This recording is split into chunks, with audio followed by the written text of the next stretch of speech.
G'day guys, welcome to another video. We are due for 7 days of rain here in Australia, and I leave Australia in 7 days. So there is not a crazy amount of stuff I need to do, but there's still, you know, it's looking less likely that I'll go and test the 370 before I leave. But at the same time, Nick's ridiculous and it's probably finished right now. I don't know. I've planned to take this out testing on Thursday, so I've got to organise some getting this car to me 85 because it's literally running out of fuel completely. Later in this vlog, I think we're going to be swapping the front shocks and springs over in the JZX90 A86. I do have a few little things, not much. I'd love to fix that door trim. I don't know if you can see. Yeah. That door trim really annoys me. I'd love, like, I don't know, some sort of racy looking door trims, and this would kind of be cool.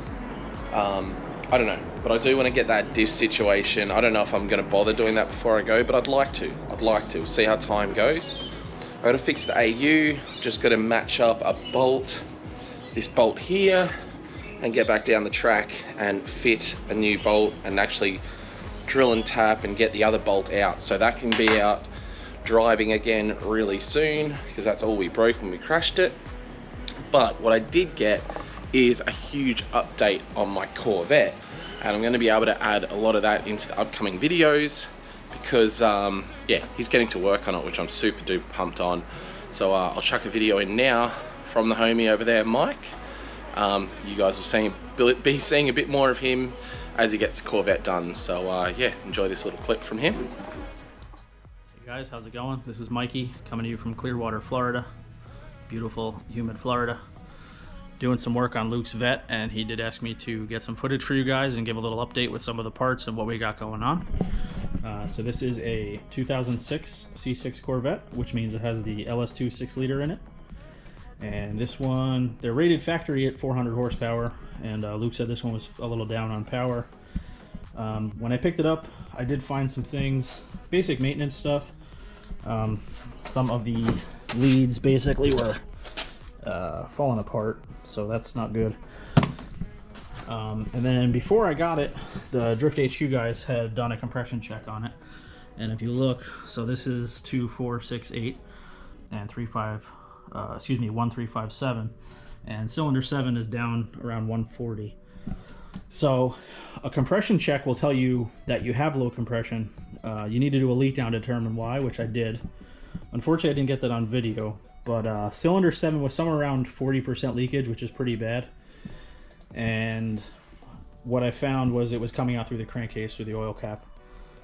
That's usually, you know, an indication of rings, broken ringland, something with the, you know, the cylinder wall. And we went over some options for this. You know, we could get a used motor for this, but that's a risk. We're kind of on a tight timeline. We could rebuild this motor. By the time you're done, you got to order bearings, rings, pay the machine shop, hope the machine shop gets it done on time, hope the parts show up on time. It could, you know, it's pretty risky, especially since he's got Drift Week coming up pretty quickly.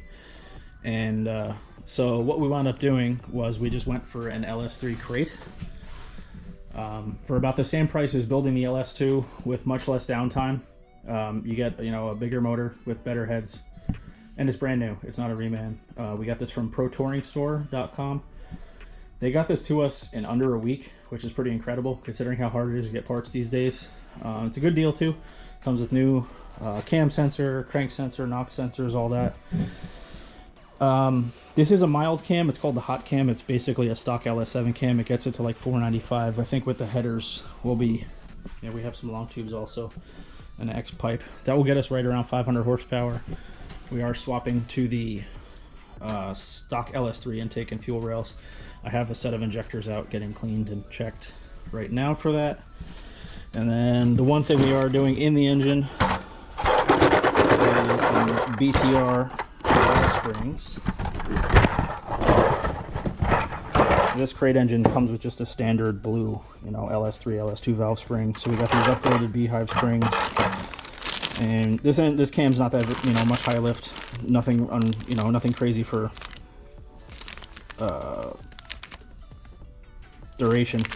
So a beehive spring will be fine. We also got these with the hardened seats. So we got those going on. I also am a big believer in improved racing baffles and windage trays. Unfortunately, they don't make the baffle system for the C6 anymore, but we did pick up the windage tray. And some motor mounts. This car has stock mounts in it still, and I don't think I'm going to be able to get them, but they are pretty smushed and blown out. So we got these nice AMT upgraded mounts with their aluminum heat shield on them. And we got a monster clutch and flywheel kit.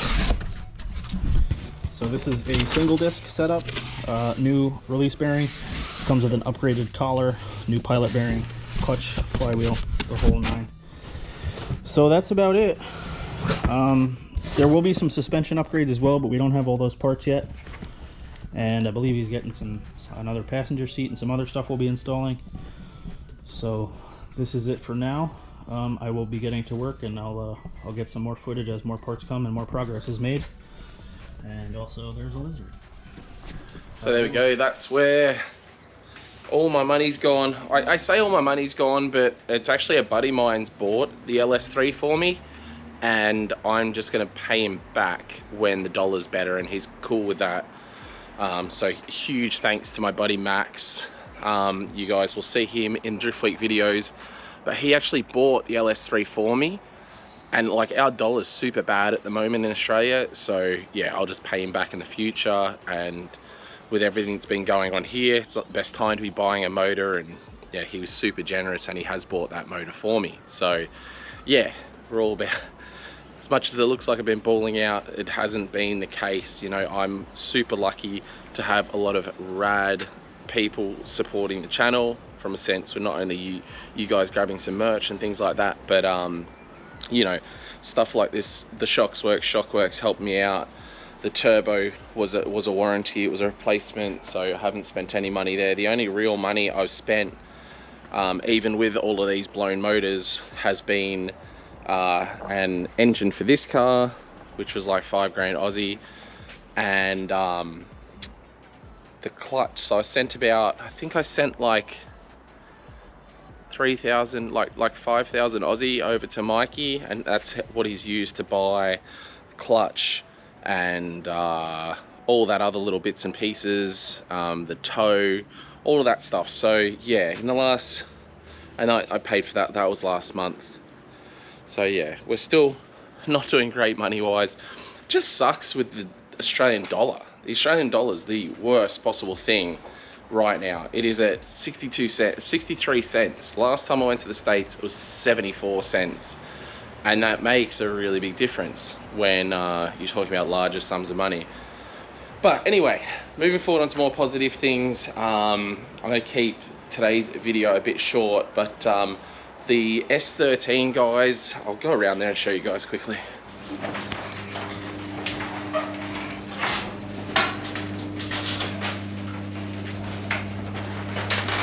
Okay, so for those of you that haven't seen it, wifey's busy redoing all this. So this place is a pigsty, but she's getting everything in these boxes so they can go up in our new storage area.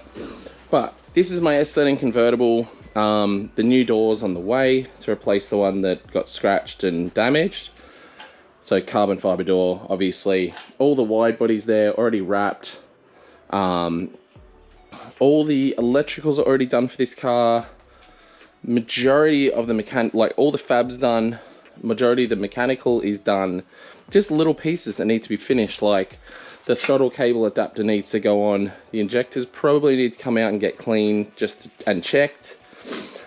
I need somewhere the kill switch mounted and clean up this area a bit more in here. Mount my switch panel. The fuel pumps need to be fitted. Seals need to be put in, etc. All for my surge tank setup, which is just down there.